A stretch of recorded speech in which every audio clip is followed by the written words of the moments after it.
여러분이 지금 이 화면을 보고 있는 바로 이 순간에도 우리 눈에는 보이지 않는 거대한 전쟁이 벌어지고 있습니다. 총성도 포화도 없지만 이 전쟁의 무기는 바로 코드고요. 그 전사들은 국가의 지원을 받는 해커들입니다. 자, 지금부터 이들의 비밀스러운 세계로 한번 깊숙이 들어가 보시죠. 그럼 오늘 이 이야기 어디서 나온 정보냐고요? 바로 사이버 보안 전문 기업 360에서 발표한 2025년 글로벌 APT 연구 보고서를 바탕으로 하고 있습니다. 아주 공신력 있는 자료니까요. 이걸 토대로 오늘날 사이버 공간에서 벌어지는 가장 큰 위협이 뭔지 속 시원하게 파헤쳐 보겠습니다. 자, 그럼 먼저 이 보이지 않는 전쟁의 주역들은 대체 누구일까요? 첫 번째 섹션에서는 APT, 그러니까 지능형 지속 위협, 그룹의 정체가 뭔지 그 개념부터 확실하게 짚고 넘어가 보겠습니다. 이 APT라는 게요, 그냥 돈을 노리는 일반 해커랑은 차원이 다릅니다. 이들은 뭐랄까, 국가가 후원하는 디지털 스파이나 사이버 특수부대 같은 존재들이에요. 아주 구체적인 임무를 가지고 목표를 달성할 때까지 정말 끈질기고 또 은밀하게 움직이죠. 여기서 진짜 중요한 점은 이들이 그냥 범죄자가 아니라는 거예요. 이들의 모든 공격은 사실상 국제정치 그리고 국가 간의 경쟁과 아주 깊숙이 연결되어 있습니다. 키보드로 싸우는 일종의 대리전인 셈이죠. 자, 그러면 이 보이지 않는 공격의 칼날이 구체적으로 어디를 향하고 있을까요? 다음 섹션에서 한번 자세히 들여다보겠습니다. 이 차트를 한번 보세요. 너무 명확하죠? 역시나 가장 큰 타겟은 바로 정부기관입니다. 전체 공격의 무려 28%를 차지하고 있어요. 그 뒤를 국방, IT, 금융산업이 바짝 쫓고 있고요. 결국 국가의 핵심 기능이 주된 공격 목표라는 점. 이거 정말 흥미롭지 않나요? 근데 이 위협이 가만히 있지를 않아요. 2025년 한 해에만 APT-C78, APT-C76 같은 새로운 그룹이 4개나 발견됐습니다. 이건 단순히 숫자만 늘어나는 게 아니에요. 공격의 배후도 기술도 계속해서 진화하고 있다는 아주 명백한 증거죠. 보이지 않는 전쟁터가 점점 더 넓어지고 있는 겁니다. 자, 이제 이 위협을 좀 더 현실적으로 느껴볼 시간입니다. 이론은 충분히 들었으니 실제 공격 사례를 하나하나 뜯어보면서 이들의 작전이 얼마나 정교하게 이루어지는지 직접 확인해 보겠습니다. 우리가 분석해볼 그룹은 바로 다크호텔이라는 별명으로 더 유명한 APT-C06입니다.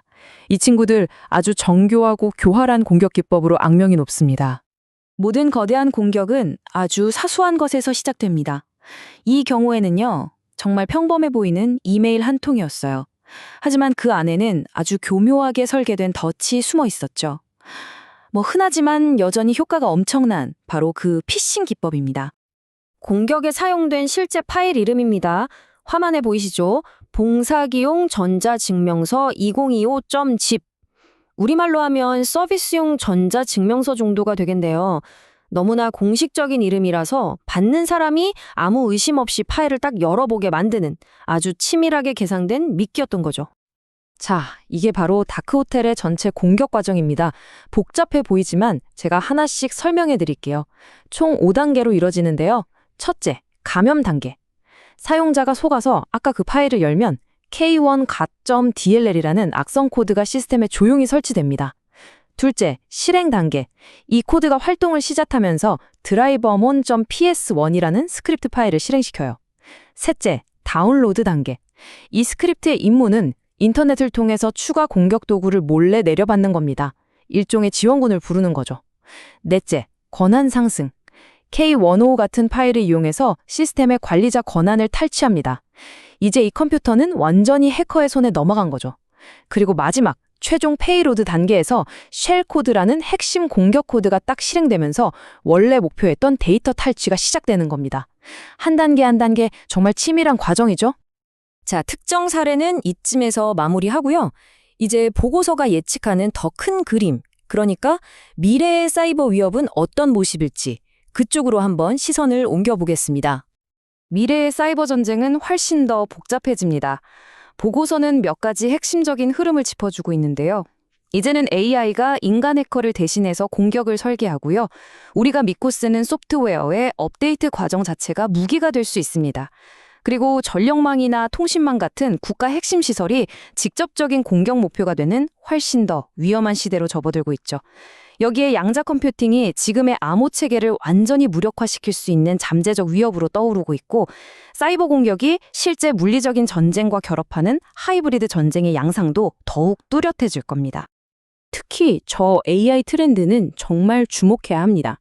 공격자만 AI를 쓰는 게 아니라 당연히 방어하는 쪽도 AI를 쓰게 되겠죠? 그럼 이제 사이버 공간은 AI 대 AI의 대결 구도로 재편될 겁니다. 말 그대로 보이지 않는 사이버 분비 경쟁이 훨씬 더 치열해지는 거죠.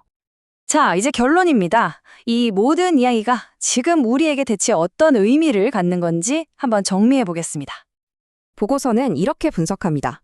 이 문장 하나가 사실 모든 걸 말해주죠. 사이버 보안은 기술적 대결을 넘어 국가의 생존과 발전을 좌우하는 전략적 게임으로 진화했다. 이제 사이버 보안은 단순히 기술 전문가들만의 영역이 아니라 국가의 운명이 걸린 전략적인 문제가 된 겁니다. 마지막으로 이 질문을 여러분께 던져봅니다. 땅과 바다에 그어진 국경선이 더 이상 큰 의미가 없는 이 보이지 않는 전쟁터에서 과연 우리는 안전이라는 걸 어떻게 새롭게 정의해야 할까요? 오늘 저희가 준비한 분석이 가치가 있었다고 생각하신다면 좋아요와 구독 꼭 좀 부탁드립니다. 여러분의 그 응원 하나하나가 저희가 계속해서 이렇게 깊이 있는 분석을 만드는데 정말 큰 힘이 됩니다.